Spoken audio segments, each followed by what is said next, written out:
Thank you very much. Thank you to Marlene for the invitation, and thank you all for being here. So I hope that what I want to say to you builds on some of what you've already heard this morning.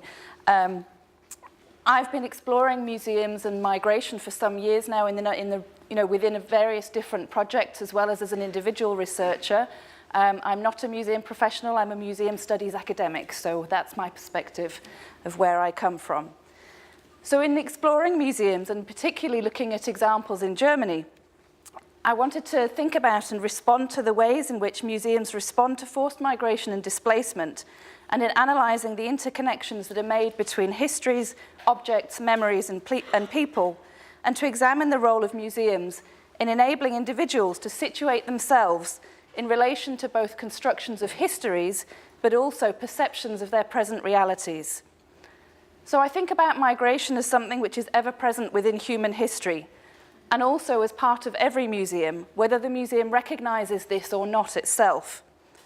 And within migration, we can see, particularly as Arjun Appadurai has said, that the memory of loss is particularly strong within migration and connected towards issues of place attachment, belonging, identity, and trauma.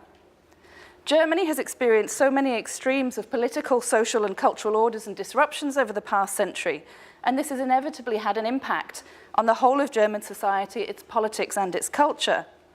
And museums, which sit at the intersection between society, politics, and culture, can offer a fascinating insight into these pasts and the continuing impact on the present. And the way in which Germany has responded to the recent European refugee crisis, and I'm using inverted commas here, depending on how you see it as to where you are within Europe, as to what this crisis is or isn't. And the large numbers of people seeking refuge was unique, certainly within Western Europe and Northern Europe, and and also has had serious political consequences. So you can see it as acting as a catalyst for previously unseen large-scale public displays of divisions within German society and politics, for example, Pegida and the AfD. But it may also be a catalyst for change within society as well as within museum practices, recognizing the need and value of dialogue both within and beyond the confines of the museum. So the way in which this recent influx of refugees and migrants within Germany is changing German society at a speed and in ways which haven't been previously considered, but they open up the possibility and perhaps also the necessity for thinking about new ways of belonging and identity. Okay, so Controversy, Crisis and Change is my title, and here we have the controversy within German museums and representations of historical migration. In particular, the example of the Centre Against Expulsions was a project to house exhibitions on the historical expulsion of Germans at the end of World War II, a highly contentious political topic within Germany and Central Europe. And the approach that was taken by the planned project at the beginning was very emotional, and it also had the individuals had possible links to far-right groups as well. The focus within here was on German expulsions within the context of other displacements, but lacking the necessary historical context of Nazi Germany, World War II, and the Holocaust. And so this is the controversy within which what I want to talk to you about sits. As part of a big European-funded project which ran from 2011 to 2015, MELA, European Museums in an Age of Migrations, I looked at the ways in which museums, particularly in Germany, responded to migration, but also the ways in which they responded to controversial topics. And you can see this here. I've categorized it here in three key ways: neutral, situated, and mnemonic. And these are things I want to sort of bring out with a few examples for you now. And particularly, again, as I say, looking at the forced migration of Germans in these historical examples. Sorry, I can see that it's cutting off on the side, but hopefully you can... Okay, but hopefully you can see enough. So this is from the German Historical Museum in Berlin, and I would argue this is a neutral approach. Obviously, in the German capital, it's important to politically as well as culturally and socially not to overemphasize German suffering within this context. So in the museum here, you see facts and objects being integrated within the wider history of Germany within a political and historical focus. So the objects that are chosen in this museum to talk about historical migration are the usual suspects, so symbols that we see in many museums: suitcases, a handcart, things that we can see in migration museums around the world. A second example I want to look at shows not only the situated approach, but also the mnemonic approach. So the situated approach, the idea is that something happened here. It changed the place that we are in and that we are talking about. So this museum, the Silesian Museum in Görlitz, sits on a physical border between Germany and Poland, which was created at the end of World War II, and across which populations were displaced and expelled. So the visitor may not be conscious of this within their visit to this museum, but in addition to an overall kind of narrative of cultural history, specific objects and materials are used to provide a continuous thread relating to issues of place, identity, questions of belonging, and to provide multiple layers of what Sharon MacDonald calls past presency. And this again can be seen as one way to diffuse the continuing sensitivity of the subject matter of forced migration within this context. So here you can see some images of objects from the first room of the museum. They introduce different narrative and symbolic threads through a careful selection of objects that is picked up as you go through the museum itself.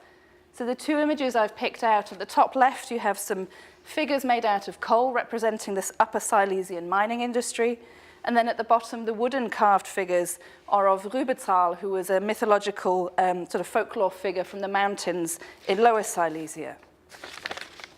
And when you go to the final rooms of the museum, you see these threads being picked up through objects again. And here I would argue the same museum that used a situated approach in some places is also using a mnemonic approach, the idea that something not only happened here, but it happened to us, the people that are experiencing the museum, that it changed us and we remember it through objects, sounds, places, and people. So as I say, in this final room, I have two objects that I've picked out here. Firstly, the one toy that a 14-year-old girl who fled from Silesia in 1945, is the only toy that she was allowed to take with her by her mother, a Rübezahl figure, so the same figure we see at the beginning in the artworks. And then on the right-hand side, you see a simple jar containing a lump of lignite coal from Upper Silesia, again, linking back to the objects that we saw earlier, kept in this coffee jar by a former expellee and then donated to the museum. So you can see here that these objects relate to a couple of different theories about the ways in which objects can be used to help people understand their place in the world. David Parkin's idea of mementos being transitional objects, which help the individual, and obviously this can, within a museum context, this can mean both the owner of the object, but also the visitor to the museum, to make an emotional transition between one place and another, or one home and another. And secondly, Hirsch and Spitzer's idea of testimonial objects, where ordinary objects can represent a particular story or history and stand for something important. Here it would be the idea of belonging to a place, of an emotional home or of nostalgia, and acting as points of intersection between the past and the present. This also links to a theory that you may be aware of, James Clifford's idea of museums as contact zones, a term which has been frequently used but perhaps not always understood in its original form by museums around the world. And it's a theory that includes not only connections but also conflicts arising from the ways in which objects may be used as aide-memoire. Interestingly, in the research that I did as part of the Mailer project, we took people around the museum and introduced them to specific places and observed how they responded to different parts of the museum. And the exhibit which had the most emotional and effective impact particularly on the German visitor group, was what you can see here, the only audiovisual within the museum in the permanent collection. This contained recordings of people describing their former everyday life and normal events, but within Silesian dialects that have now been predominantly lost as populations were dispersed across Germany and generational changes took place. So during the fieldwork that I did here, participants, as you can see, clustered around this interactive and spent time there in focused and animated conversations with one another, despite the fact that they had been strangers only an hour or two earlier.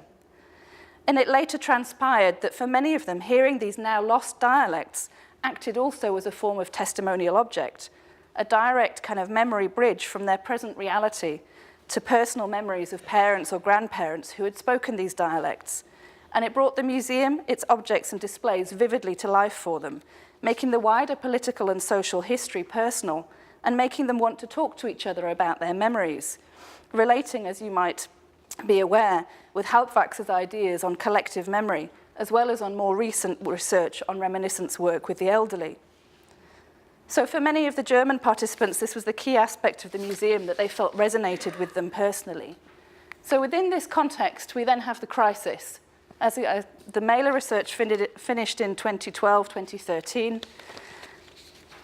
And I want to look now at how museums, and one example of a museum in Germany is responding to this.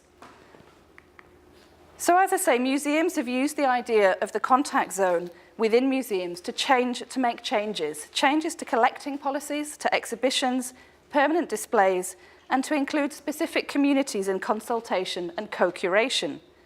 But Clifford points out the potential antagonism of the museum as a contact zone due to the asymmetric power relationships that exist between the museum, whether you see that as an institution or as a group of professionals, and the diverse communities who may or may not form their audiences. And this also forms the basis of Robin Boast's critique of the museum and museum studies readings of this idea. So Clifford describes it as an ongoing relationship, a set of exchanges of push and pull, suggesting that there should be more than controlled consultations or structured collaborations, which, as Robin Boast has pointed out, may in fact reassert the neo-colonial power of the museum rather than empower communities themselves. So my final example that I want to look at is a project that is running in Berlin. Now, none of the museums I've looked at are city museums, but they all respond to the same kinds of issues that city museums do.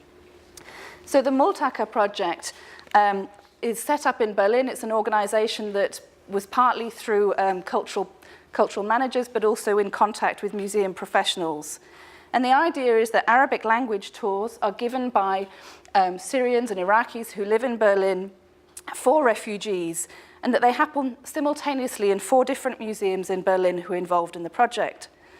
The focus is on semi-structured dialogues within tours, so starting with questions relating to objects that are raised by the participants.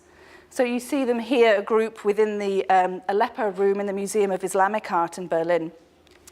And objects like this, which is the former home of a Jewish merchant in Aleppo, can raise questions about historical and contemporary multiculturalism, as well as raising strong personal memories from participants who may come from Aleppo. So the topics discussed in these tours range from a huge number of different things, whether that might be personal emotions and memories of being forced to leave their own homes, or feelings of pride that they can see their culture here in Berlin in a museum. As we saw in the Görlitz Museum, objects and displays here are acting as both transitional and testimonial objects within the tours, acting as intersection between past and present, and allowing tour participants to make emotional transitions between old homes and a new one. Now, the organisers and the participants see it as being important, and the museum is considered to be a place for communication and dialogue. So that's why I've called this sort of strategy a dialogic one. Not that the museum should be seen as a temple, but also that the tour should not be seen as part of a formal integration process, but rather as a first step for people to see that there is something in Berlin which they can attach to from their own personal memories and backgrounds. So far it fits very neatly with the Museum of Studies approach to Clifford's contact zone. Asymmetrical power relationships are in a way unintentionally reasserted through the institution of the museum, holding objects from countries such as Syria. And the narrative of transculturality and education through encountering multiple perspectives in museum displays also echoes some of Boast's criticisms. However, it is more complex than that. In one of the other museums, the German Historical Museum, where the tours take place, participants have shown difficult aspects of Germany's recent history, so World War II, the Holocaust, the expulsions of Germans, but also the rebuilding and reunification. And the organisers describe the participants, as seeing their own personal experiences reflected within this history, but also seeing that seeing the rebuilding of Germany gives them hope for their own futures and their own country's future. So I would argue that this is where the asymmetric power relationship begins to change. The museum here is no longer representing itself and its country as a dominantly colonial power, but more as an underdog. So Multaka has hit headlines internationally, and I think this is because it's different to the majority of other migration museum projects, exhibitions, and initiatives that had happened before this in a number of ways. Firstly, its focus is not on presenting migration to others, but in empowering the refugees themselves. It offers them skills and a form of payment for their work and time. It doesn't merely focus on helplessness, on loss of control over their own lives from their refugee status. So there's no exhibition about refugees or about migration. And in this way, and no positioning of representations within the limited and limiting context of migration. So in this way, it connects to both Clifford and Boast's reading of the contact zone and some of the contested understandings of the museum as a contact zone. Secondly, it enables the refugees, both the guides and participants. Some of the guides themselves are refugees or people who can no longer return home because of the political situation, to draw links between past, present, and future for themselves and in dialogue, not just with each other, but with the objects as well, all within the space of the museum.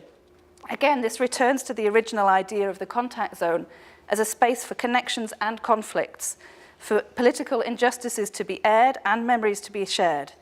So it doesn't attempt to trivialize or deny the potential for conflict within this. Thirdly, it doesn't change the nature or what some people might see as the authenticity of the collections, the displays, or the exhibitions themselves. Instead, it changes the nature of the official ways in which these are used within the specific situation, space, and time of the museum tour, something which you could perhaps argue is a contact zone within itself, and requires no changes to the permanent displays. It doesn't just afford contact between the museum and the participants, but between people and objects, people and places, people and other people, memories, emotions, identities. So we could argue that perhaps Multaka is beginning to inverse some of the asymmetric power relationships between the museum and the audience. It allows the museum to appear non-instrumental politically due to their empowerment of the guides to act on their behalf. Any instrumentalism that there is comes instead from inside the tour itself and the group who is on it. It's they who respond to the combined affordances of the objects, displays, and the tour to potentially instrumentalize the experience in relation to their past lives and in developing their ongoing integration processes rather than the museum itself. So I wonder whether here we have an example of a museum beginning to learn to let go of its resources, as Robin Boast is saying, for the benefit and use of communities and agendas far beyond its control and knowledge. So the final sort of, as I've said, I've gone through this idea of the dialogic approach to migration and museums and controversial topics. So this is how I would summarize it. And at the form of the encounter, in both of the last two examples, both with the audio-visual in Görlitz and within these tours in Berlin, is what's significant. It's part of a group tour or a group experience, so it's dialogical in essence. In the same way, the objects encountered in Görlitz were within a focus group and a group visit, where participants gathered around and shared the encounter, and they did not experience it as a one-to-one with the object. So I want to suggest an idea of a relationship between the museum, the object, and the museum visitor, creating the potential for an effective encounter if there is a dialogue between them all. Sorry, there's more to this one, so I didn't want to press all the buttons at once. So there is I have the idea that there is the opportunity to create an effective encounter which can occur either naturally, perhaps as a result of the museum, the object, and of the elements internal to the visitor, but also through artificial stimulation within a museum, the design, the text, display techniques, and so on. But it's not necessarily the authentic object of the museum which is the driver of an effective encounter, but the combination of the object, the history, the museum as an institution of authority and a place of facilitation, the memories and the dialogue between the people in relation to each of these, which may provide what I'm calling an affective opportunity. So museums can play a role in the political as well as in the personal. While on the one hand we see far-right and populist anti-immigrant rhetoric and behaviour, on the other we can see that empathy and commonalities are also being discovered between populations. Museums have had to adapt quickly to fit the situation, and that seems to be changing the way museums see themselves. So perhaps an instrumental political aim of integrating refugees, which is where the funding for Multaka originally came from, has also provided an opportunity for museums to think their work afresh and to begin to trial a more dialogic approach, not only to their collections and visitors, but also in addressing controversial topics within the space of the museum. Thank you.